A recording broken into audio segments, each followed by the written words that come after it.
Girls హాస్టల్లో కానీ college హాస్టల్లో కానీ సీసీ కెమెరాలైనా ఒక ఇద్దరు అమ్మాయిలు ఆడియో ఒకటి బయటకు వచ్చింది. భయమేస్తుంది ఒకవేళ నాది ఉంటే ఎట్లా, అసలు నా వీడియో కనుక వస్తే నేను చచ్చిపోతానే. ఇదంతా మాసిపోయిన తర్వాత కూడా మ్యామ్ కొన్ని ఇయర్స్ కి పిల్లలకి పెళ్ళి అవుతాయి. అప్పుడు కూడా ఏ కాలేజ్ అంటే గుడ్లవెల్లేరు ఇంజనీరింగ్ కాలేజ్ అనగానే స్ట్రైక్ అవ్వదు. ఇలాంటి ఘటనలకి మీరు బాధపడొద్దు, మీరు కారణం కాదు.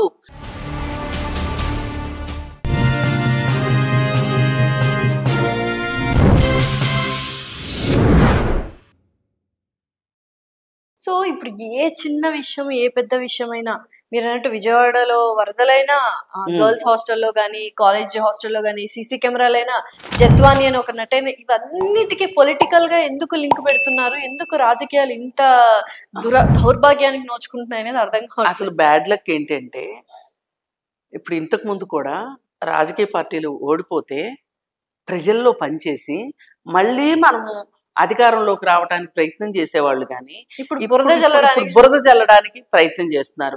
పని చేసే వాళ్ళ మీద బురద జల్లారనుకోండి, ఇప్పుడు వాళ్ళు బురదే గడుక్కుంటారా, పని చేస్తారా?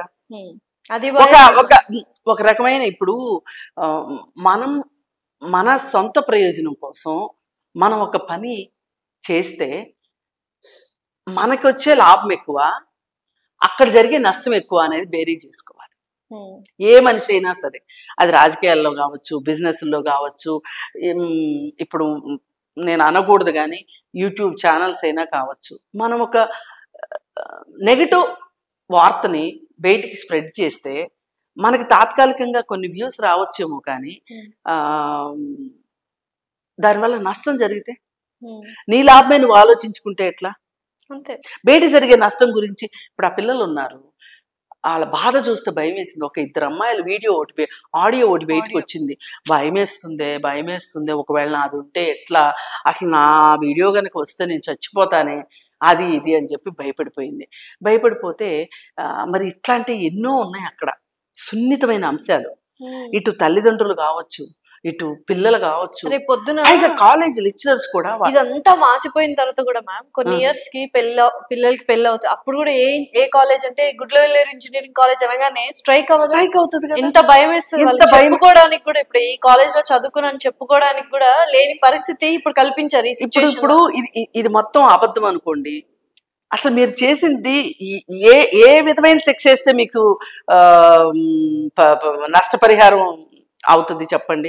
అసలు ఏ విధంగా మీరు ఈ నష్టాన్ని భర్తీ చేయగలుగుతారు అనేది ఒక ఆస్పెక్ట్. ఇంకొక ఆస్పెక్ట్ ఏంటి అంటే, నేను ముఖ్యంగా చెప్పాలనుకున్నది, ఎవరు చేశారు, ఎందుకు చేశారు, దుర్మార్గంగా చేశారా, వాటన్నిటికన్నా జరిగిపోయింది కదా. ఇప్పుడు పిల్లలందరూ కూడా ఒక్కవేళ పొరపాటున వీడియోలు వస్తే కూడా, అది కూడా జరిగితే కూడా, నేను ముందస్తుగా నేనేం చెప్పదలుచుకుంటున్నానంటే, ఎవ్వరు భయపడద్దు, ఎవ్వరు బాధపడద్దు. ఈ విషయంలో మీ తప్పేముంది? అంతే, మీ తప్పు లేదు. మీ తప్పు లేని దానికి మీరు ఎందుకు గిల్ట్ ఫీల్ అవ్వాలి? ఇప్పుడు ఈ అత్యాచార ఘటనలు కూడా ఉంటాయి. గురైన అమ్మాయికి నేను ఒకటే చెప్తా, ఎప్పుడైనా ఎవరన్నా నా దృష్టికి వస్తే, నేను వాళ్ళని కౌన్సిలింగ్ చేయాల్సి వస్తే నేను ఒకటే చెప్తా, ఈ ఘటనకి మీరు కారణం కాదు. చేసిన వాడు ఫీల్ అవ్వాలి, అరే నేను తప్పు చేశాను, వాడు గిల్ట్ ఫీల్ అయ్యేటట్లు చేద్దాం మనం. అంతేగా నువ్వు గిల్ట్ ఫీల్ అవ్వాల్సిన అవసరం లేదు. రివర్స్, వీళ్ళు పాపం రేపైన అమ్మాయిలు కానీ అత్యాచారానికి గురైన అమ్మాయిలు విక్టిమ్స్ అవుతున్నారు. విక్టిమ్స్ నే మనం ఇంకొంచెం విక్టిమైజ్ చేస్తున్నాం. వాళ్ళు కూడా వాళ్ళు ఎక్కువ విక్టిమైజ్ చేసుకుంటున్నారు.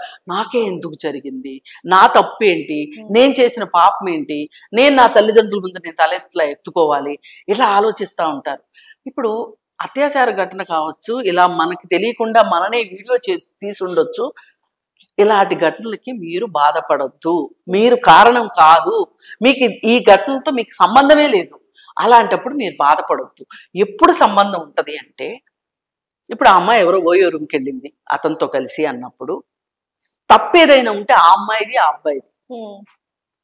పైగా ఆ అమ్మాయిది కూడా 100% తప్పు అని అనలేము. ఎందుకు అనలేమంటే, నిన్ను నమ్మి ఒక అమ్మాయి ఓయో రూమ్కి వస్తే ఆ అమ్మాయిది రికార్డ్ చేయడం తప్పు, ఆ రికార్డ్ చేసిన దాన్ని చూపించి బ్లాక్మెయిల్ చేయడం ఇంకొక తప్పు. అతను చేశాడు తప్పు. ఇప్పుడు ఇద్దరు సంతోషం కోసమే వెళ్ళారు. అసలు ఆ సంతోషం కోసం వెళ్ళడం తప్ప ఒప్ప అంటే నేను జడ్జిమెంట్ పాస్ చేయను, కానీ నేను ఎంతవరకు జడ్జిమెంట్ పాస్ చేయగలుగుతా, ఎంతవరకు జడ్జి చేయగలను అంటే ఈ సదరు ప్రేమికుడు ఎవరైతే ఉన్నారో ఆ అమ్మాయి వస్తే ఆ అమ్మాయిని రికార్డ్ చేసి, నీకు ఏ దుర్బుద్ధి లేకపోతే రికార్డే చెయ్యవు నువ్వు, అసలు రికార్డ్ చేసి ఆ అమ్మాయిని బ్లాక్మెయిల్ చేసి మళ్ళీ మళ్ళీ రూమ్కి రప్పించుకోవాలని కానీ, డబ్బులు డిమాండ్ చేయటం కానీ, నగలు డిమాండ్ చేయటం కానీ, లేకపోతే ఇంకొక అమ్మాయిని నా దగ్గరకు వచ్చేలా చెయ్యి అని చెప్పటం కానీ ఏం చేసినా తప్పే. అందుకని ఆడపిల్లలు కూడా దయచేసి మీరు ధైర్యంగా ఉండమని చెప్తున్నాను, కానీ తప్పు చేసి కూడా ధైర్యంగా ఉండమని నేను చెప్పను. మీరు అసలు ఇలాంటి యాక్టివిటీస్ జోలికే వెళ్ళకండి. మీరు చక్కగా చదువుకోవటానికి వస్తున్నారు. ఒకప్పుడు అసలు ఆడపిల్లలకు చదువుకోవడానికి అవకాశమే ఉండేది కాదు. ఇప్పుడు అవకాశం వచ్చింది, మనం చదువుకుంటున్నాము. ఏ తల్లిదండ్రులు కూడా మా అమ్మాయిని చదువుకు పంపించి మేము తప్పు చేశాము అనే ఫీలింగ్లోకి తల్లిదండ్రులు నెట్టకండి. మీరు ఎప్పుడు నెట్టకుండా ఉంటారు? మీరు బాధ్యతగా ఉన్న రోజున నెట్టకుండా ఉంటారు.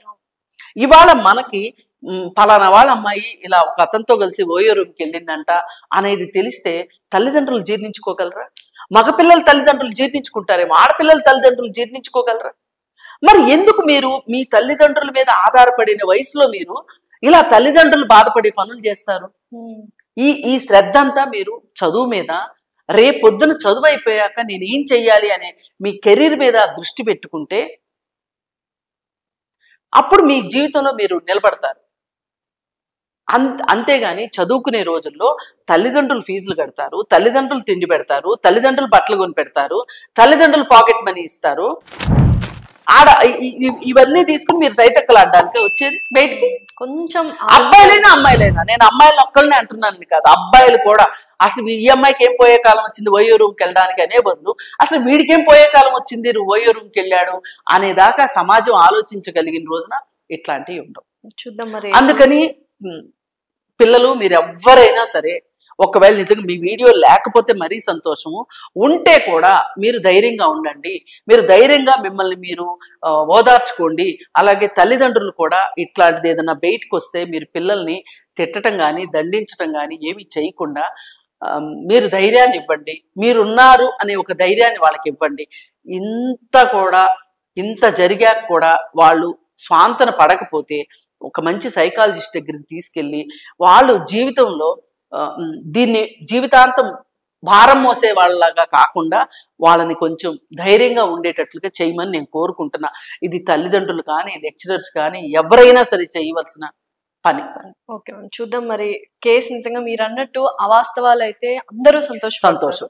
ఒకవేళ వాస్తవాలు అయినా కూడా ధైర్యంగా ఉండాలని మనస్ఫూర్తిగా కోరుకుంటున్నాం. Thank you so much. Thank you.